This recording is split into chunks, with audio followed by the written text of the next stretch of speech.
নমস্কাৰ। অশোক সিংঘাল ডাঙৰীয়াই অসমক হিন্দী বলয়ৰ লগত চামিল কৰাৰ এক নীৰৱ ষড়যন্ত্ৰত লিপ্ত হোৱা যেন অনুমান হয়।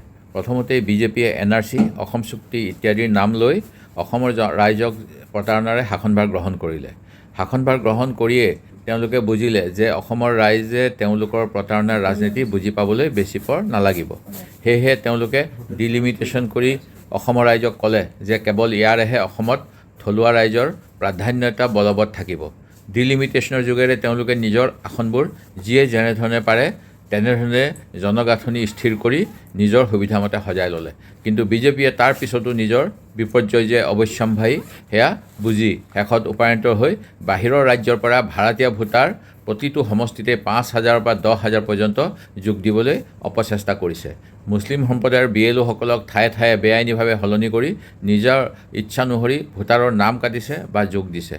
কিন্তু গুমৰ ফাঁকবোৰ এতিয়া যিমানেই উন্মোচন হৈছে সিমানেই অশোক সিংঘালৰ দৰে বিজেপি নেতাই থৰকাচুটি হেৰুৱাই তেওঁলোকৰ প্ৰতাৰণাৰ প্ৰধান অস্ত্ৰ সভ্যতা সংস্কৃতিৰ দোহাই দি অসমৰ ৰাইজক বুজাবলৈ চেষ্টা কৰিছে যেন তেওঁলোক ধোৱা তুলসীৰ পাত। যিগৰাকী মন্ত্ৰীয়ে অচিনাকি শব্দটো শুদ্ধকৈ লিখিব নোৱাৰে তেওঁ এতিয়া অচিনাকিৰ ওপৰত ডক্টৰেট ডিগ্ৰীধাৰী হৈ অসমৰ ৰাইজক সংস্কৃতি ৰক্ষাৰ পাঠ পঢ়াইছে। অসমৰ ইমূৰৰ পৰা সিমূৰলৈ তেওঁ ভ্ৰমণ কৰিছে। আমাৰ জাতীয় উৎসৱত তেওঁ অভ্যৰ্থনা গ্ৰহণ কৰিছে। আমাৰ কাৰণে অচিনাকি হৈছে সেইসকল যিসকলৰ নাম বিজেপিয়ে ভোটাৰ তালিকাত অন্তৰ্ভুক্ত কৰি অসমৰ ৰাইজৰ হাতৰ পৰা চৰকাৰ নিৰ্বাচন কৰাৰ অধিকাৰ কাঢ়ি নিয়াৰ চক্ৰান্ত কৰি আছে।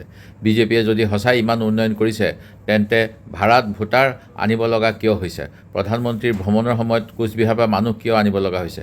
যদি তেওঁলোক অসমপ্ৰেমী NRC সম্পূৰ্ণকৈ কিয় নকৰে? অসম চুক্তি ৰূপায়ণ কিয় নকৰে? এই প্ৰশ্নৰ উত্তৰ বিজেপিয়ে অসমৰ জনগণক কেতিয়াও দিয়া নাই আৰু নিদিয়ে।